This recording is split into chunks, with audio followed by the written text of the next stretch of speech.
Everybody was anticipating the game last night between the LA Clippers and the Brooklyn Nets. Can somebody say is Brooklyn in the house? That's right. Hey, listen. The Brooklyn Nets are looking to prove a point to everybody in the NBA that the three stars that they have on their team can actually play together without them losing their cool and actually beat some of these top tier teams, and not to mention have the opportunity to play for the NBA championship this year. Now, we're going to get into this right quick because I'm telling you right now, I got a different swing on things that I think many of you may say, Coach, you talking crazy, like you normally tell me, but it's cool. I just want to go ahead and drop this gem on your foot just to roll it around in your head a little bit. Let's get into it right after the jump. Welcome back to Tomorrow Leader Sports Network with your host, Coach Walker. If you're new to the channel, please like, share, subscribe. That's right, subscribe to this channel. Take one quick second, hit that subscribe button, hit that notification bell. Also, you can follow us on social media. The links are listed down below in the description.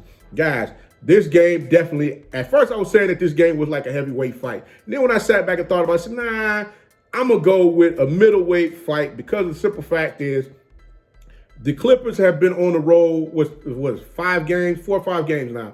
And they looked a little lethargic from the outset, especially with Kawhi Leonard and Paul George not playing in the opener road game against the Atlanta Hawks, in which they lost. And, you know, I'm sitting there saying to myself, okay, as I'm sitting watching the game, I'm looking at just the body language of a lot of different things going on. Yes, guys. Excuse me. Yes, you had Kevin Durant. You know, his shooting efficiency was outstanding. I mean, he shot the ball 13 times. I mean, hit 11 to 13. I mean, that's phenomenal. Kyrie Irving, yeah, he went for 39 points last night. And daggone James Harden, he effed around and got a triple-double. Cool. So now, let's look at the other side of the ball. Yeah, they decided they're going to go ahead and play defense once they got down by 11 points. They went ahead and locked in. They saw some efficiencies on the Clippers side of the ball, on the Clippers side, in which defensively they're still missing those pieces. Yeah, they got Serge Ibaka and they got Batum, but Batum is a little, you know, he's a little slow shifting from right to left. And, you know, they kind of caught him in the wash a couple of times, you know, coming down to the end of the game, in which that was what really got them over the hump. But one thing that I think the Clippers saw in the Brooklyn Nets that they did not go after is the fact that Kevin Durant, yes, even though he's healed from that Achilles tear, I give him credit for that. A salute that he's out there balling right now at the level in which he is. But there's one thing for certain. If you pay close attention to when Kawhi Leonard picked his pocket and took off up the court for that layup, Kevin Durant push-off on that right leg was not strong. Matter of fact, he slowed up and just stopped running altogether. But this is another thing that really got me also.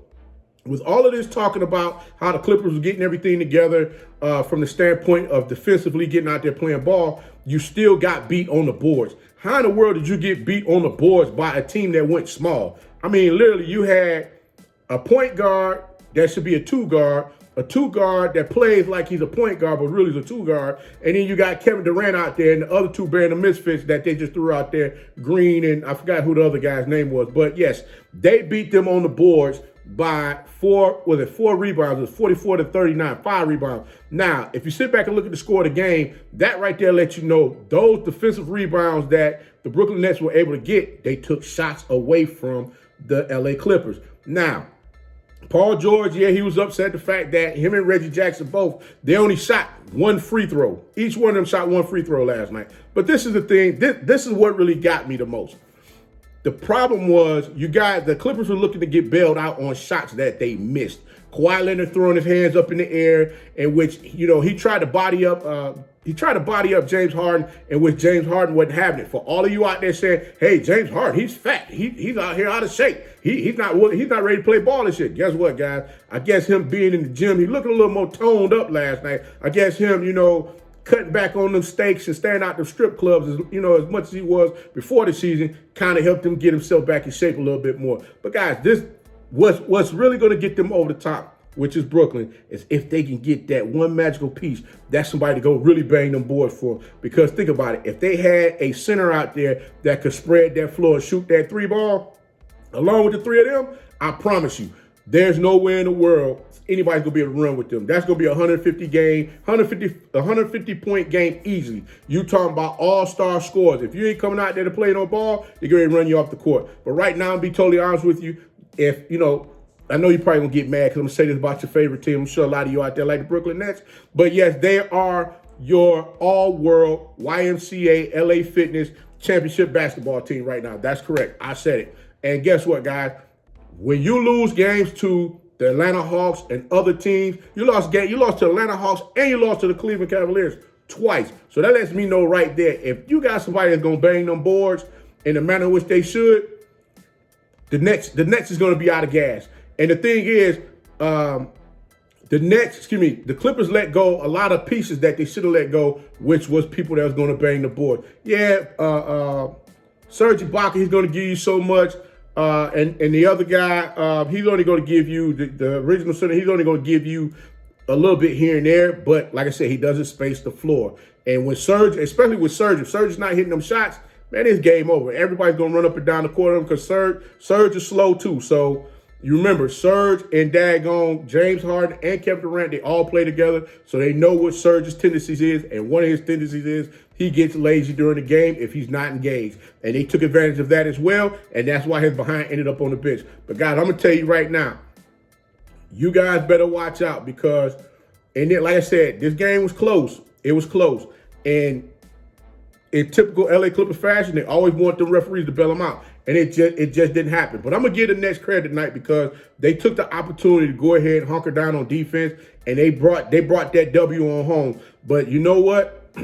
The thing, this is one thing for certain. Kyrie Irving let them boys know, hey, look, you can't guard me. It didn't matter who you put out there. You could have put Jesus Shuttlesworth out there, and he couldn't guard him. I mean, Kyrie was just dancing around this guy all the daggone time and just giving him the business. I guess that's why the other night when he said he couldn't defend a parked car, he wasn't lying. He's probably saving his energy to make sure he was able to put that 39 points up last night because they totally needed it in order for them to win that game.